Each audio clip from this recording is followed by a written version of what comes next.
What's up, guys? Welcome back to a new video here. So recently, Joe Walsh, the retired congressman, extremely anti-Trump, very pro-Israel, went on to Teo, Mehdi Hasan's new media network, and they basically had a heated, and I mean heated debate on the issue of Israel and Palestine. I mean, it was absolutely wild stuff. Again, part of the interview, they were talking about Trump, and they agreed on the most part that Trump is a threat to democracy and all that, and they agreed for the first part of the interview. But then we got to Israel, and it was absolutely explosive. It was one of the most wild things that I've ever seen. We're going to show you all the clips. We're going to talk about exactly what happened in the clips. And let's just get to the first one. I picked out a couple of the biggest moments from the interview. The first one was where Joe Walsh compared the issue in Russia, or the Russian invasion of Ukraine, to a genocide, but he won't say the issue in Israel is, and Mehdi Hasan destroys him on this point. Here's the clip, and we'll talk about it after. Russia's invasion of Ukraine, going as far as to call it a genocide. But when it comes to Gaza, you've criticized people for calling Gaza a genocide. Why is that, Joe? Why is what's happening in Ukraine a genocide, but not what's happening in Gaza, when far more people have been killed and displaced in Gaza than in Ukraine? I think it goes to motive and intent. I think Putin is trying to kill, and he has been for 3 years, Ukrainian civilians, kidnapping Ukrainian children. His intent is to kill civilians. You and I can arm wrestle. I don't think that's Israel's intent at all. I think Israel... Even though Israeli government members have said far more genocidal stuff than Vladimir Putin has. Completely. There are extreme members of Israel's government. Not just extreme members, the president, the prime minister. There always have been. But the president and prime minister of the country I know, have said stuff that Vladimir Putin has not said about Ukraine. And yet Joe Walsh, if you said neither's a genocide, then I'd be fine. We'd move on. We'll talk about other things about Gaza. What I find fascinating is that you're happy to say genocide here, but if you say it there, you get mad. I don't get it. Well, I don't get mad. I just think... You do. I've seen some of your tweets. I just think Putin's intent is to eliminate the Ukrainian people. Based on what? His words? Based on his actions. Why is Israel's words and actions not the same? Israel's actions and words, again. Okay, so again, that was pretty wild. Again, you have Mehdi Hasan basically making the point, listen, I was going to go, we don't have to talk about whether or not it's a genocide, but the fact that you're saying Russia is a genocide when the Israelis have killed far more civilians, it's pretty interesting. And again, Mehdi brings up how a lot of comments from Israeli government officials, not like Congress people, like literal government officials, Ben-Gvir, the Secretary of Defense, basically is kind of the translation of the U.S. government, have made pretty wild statements. And Mehdi brings up, again, you got to give it to Mehdi, he has his receipts, and Joe Walsh is basically saying, oh, it's a minority view of the government, this is not what actual people are thinking. Bro, this is what the policymakers are thinking. This is what the actual government who is making the policies are actually saying. So that argument did not hold up water with me at all.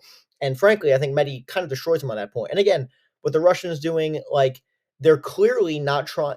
Again, the civilian casualties in Ukraine, according to all estimates, are not anywhere near what they are in Israel. The actual soldier number is far higher. I mean, there's no question more people have been killed. There's been far more casualties in the war in Ukraine, but not even close to the civilian casualties that we've seen within the Gaza Strip.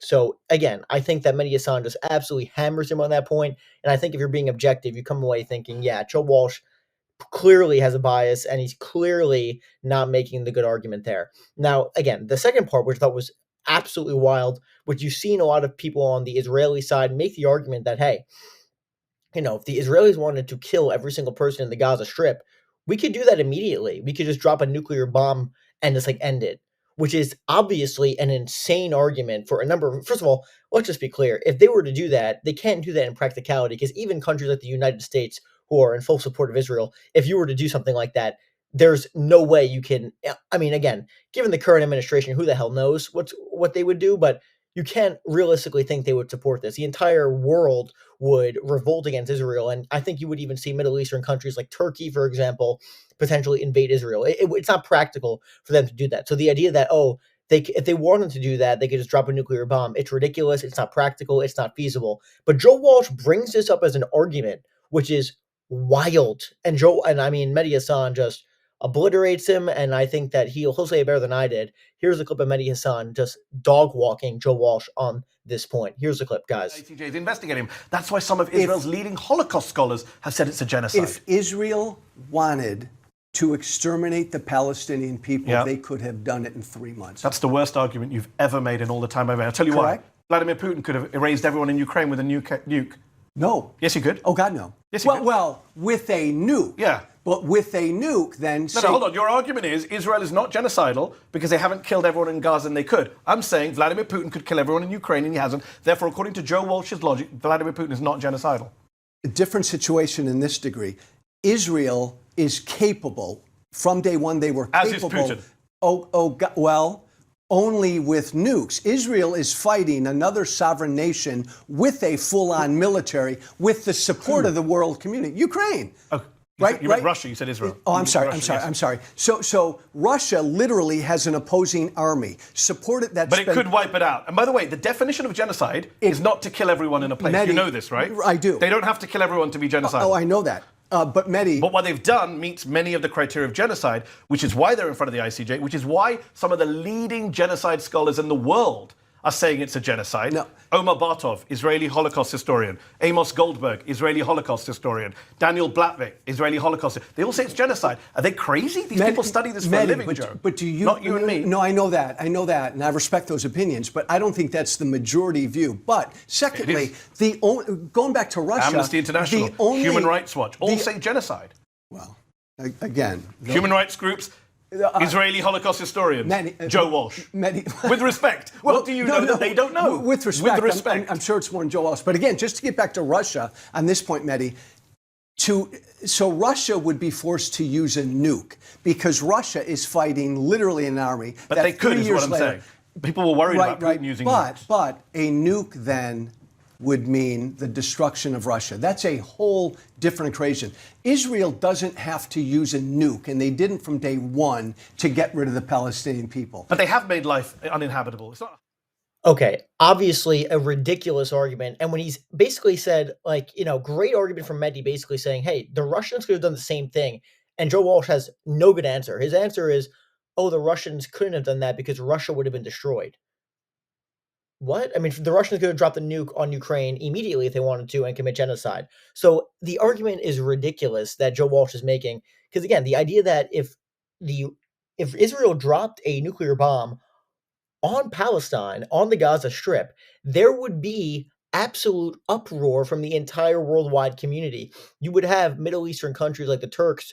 They would go into Israel, no question in my mind, if they were to drop an atomic bomb. It would be utter chaos. The idea that, obviously, utter BS argument destroyed. I mean, again, some people make this argument. It's hard to even comprehend what these people are thinking. It's not practical for them to do that. It's not practical for them to do that at all. And they know that, obviously. That's why it's not even in consideration. And I think the Russia comparison is so great because the Russians, again, the same thing. If they wanted to drop a nuke in Ukraine, they couldn't practically do that because the rest of the world would be in uproar. You would have Article 5 of NATO invoked and they would go into Russia, obviously, and it would be the end of the Putin regime. Similar to what would happen in Israel with other countries going in, it would be a threat to their stability. So it's totally ridiculous. I mean, it makes absolutely no sense there. And Joe Walsh has no good answer for this. He's on his back foot. Again, it's just very biased and it's extremely clear what's going on. And again, wild stuff. I thought those are two of the biggest clips from the entire thing. And the final clip I'm going to show you guys, I mean, this was wild. Joe Walsh, I mean, again, I think he's getting hammered pretty much this entire interview. He gets so mad, he tries to rip the paper out of Mehdi Hasan's hand. Wild. He would not let Mehdi read the facts. Totally wild what we're seeing here. Here's a clip of Joe Walsh getting so mad that he tries to rip the papers out of Mehdi Hasan's hand. Wild stuff. Here's the clip, guys. People for years and decades do not believe Israel has a right to exist. That's not do you true. acknowledge that? No, that is true, Mehdi. Arafat in 1993, the PLO recognizes the state of Israel's right to exist in peace and security. That was 1993. It's part of Hamas. And who ended that peace process? Netanyahu. It's part of. Who ended that peace process? Rabin's widow blames Netanyahu. She says my husband's dead. Rabin's widow does. Yeah. And Arafat walked away from it as well. That you are more pro-Netanyahu than Rabin, Barak, Olmert? It's weird that Joe Walsh is more pro-Netanyahu than Israeli leaders who blame Netanyahu for this. I'm pro-Israel. No. I'm pro-Israel. Because the Israelis don't agree with you. Thousands of Israelis took to And I do not sit in front of you and say that this is all one-sided You like do. you pretty much That's say. Joe, you're lying. Crap, Okay, I'm going like to read the quote to the viewers. It is on the Palestinians. Yes. That's what you just said. I stand by that. So you just lied. No, hold on. Joe, I didn't 10 seconds just ago lie. you said I didn't say I put it all on the Palestinians. I'm going to I read the quote don't, again. Mehdi, I don't put it all on the Palestinian Yes, it is on the people. Palestinians. Israel has always wanted peace. Yes. That is putting it all on the Palestinians. No, hold on. No, it's I'll not. read it a third time. No, That's don't. all it would Mehdi, take. don't You read can't it a pull third my time. questions out Let of me my hand. answer the freaking question. Yes. The Palestinian people have to say that. And if they say that, Mehdi, then the Israeli people have to accept that. They have said it multiple times. Bull crap. Well, if the you don't know what you're talking Palestinian, about. no, you don't. If the Palestinian No, I can people, give you evidence. if You've the not given any evidence Palestinian today. people said tomorrow, if they all rose They up, said it in 1993, 1988. The Arab Peace Initiative, 2002, 2007, bullshit. 2017. It was part of the PLO chapter It's as of said a few multiple years times. ago. It's still part of Hamas's chapter. That's Hamas, not the PLO. Let me ask It one was last part question of the because we're out of PLO time. charter. You don't support a two-state solution. Okay, so that was wild. So when you're at the point of the interview where you're ripping the paper out of the interviewer's hands, it's probably not a good sign that you're winning the debate. Okay, so again, they're arguing over basically who's more at fault, the Palestinians or the Israelis for the conflict. Okay, and basically Mehdi's making the point that, listen, Netanyahu is at fault, and even Israeli leaders have blamed Netanyahu for basically disrupting the peace process for decades now. I mean, you even have him in Congress saying that we have to go into Iraq, we have to go into Iraq and take out Saddam Hussein, his weapons of mass destruction. He was in Congress saying this, in the US Congress, okay? Not to mention, he's been blamed by these Israeli leaders for disrupting the peace process for decades. So the idea that Netanyahu is going to be a partner for peace is utterly ridiculous. But Joe Walsh here is like, no, Netanyahu is for peace, and it's on the Palestinians. And he literally said this, and Mehdi's bringing this up to him, and Joe Walsh does not want to hear this, so he rips it out of his hands. Utter nonsense, totally ridiculous what we're seeing here. And again, I just think he got absolutely destroyed in this debate. And frankly, I think Mehdi has the facts on him. And again, listen, he's a very good debater, Mehdi Hasan. There's no question about it. But the fact that Joe Walsh can't even concede basic points that should be on that Netanyahu is not a partner for peace, he can't even concede that. It's just wild to me. And frankly, I think it's a sign that the Israeli arguments at this point in the conflict are not holding any water. They're just not. I mean, you have, again, the fact that Israeli leaders themselves have criticized Netanyahu and Joe Walsh can't. I mean, that tells you all you have to know. Okay. Just wild stuff. Make sure to like and subscribe, guys. It's super good for the algorithm. And if you want to support the channel in any other way, my Patreon link is in the description, and Amazon links to products I use. You can click on that and see what you like. But that's what I got for you guys today. Thank you guys so much for watching. Let me know what you guys think in the comments. And yeah, that's what I got for you guys. Thank you guys so much for watching, and I'll see you later.